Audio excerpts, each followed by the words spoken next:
DJ Ram विश्वास channel को subscribe करें। नए नए गाने सबसे आगे आप तक पहुंचे तो बेल आइकन दबा दें।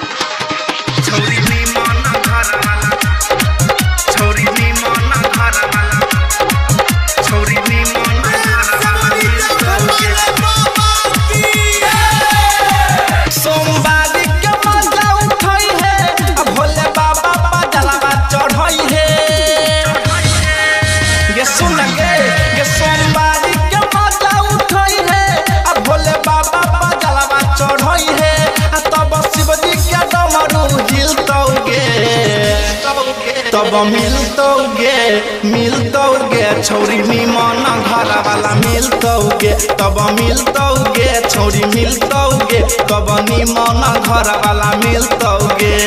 अखिन अहाँ सब सुन रहल छी पवन पुरवैया सहनी के।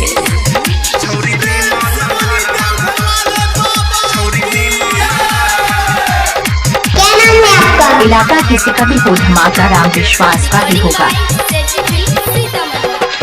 बाबा के कृपा रहे सब भारी, भूखल तू रही है के पूरा सोमवारी। ये सुना के है बाबा के कृपा रहे सब भारी, भूखल तू रही है के सबे सोमारी। भोले बाबा के लगई है बेल पत्र धतूरो चढ़ई है, भोले बाबा के लगई है बेल पत्र धतूरो चढ़ई है। तब तोरो सूरतिया खिलतौगे, तब मिलतौगे छौरी निमन घर वाला मिलतौगे, तब मिलतौगे छौरी मिलतौगे, तब निमन घर वाला मिलतौगे।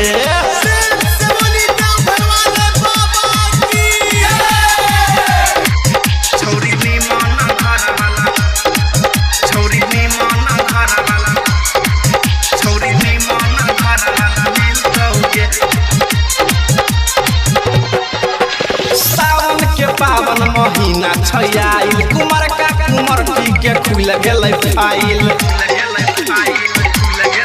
हाँ सावन के पावन महीना छयाइल कुमार का कुमार की के खुल गेलै फाइल।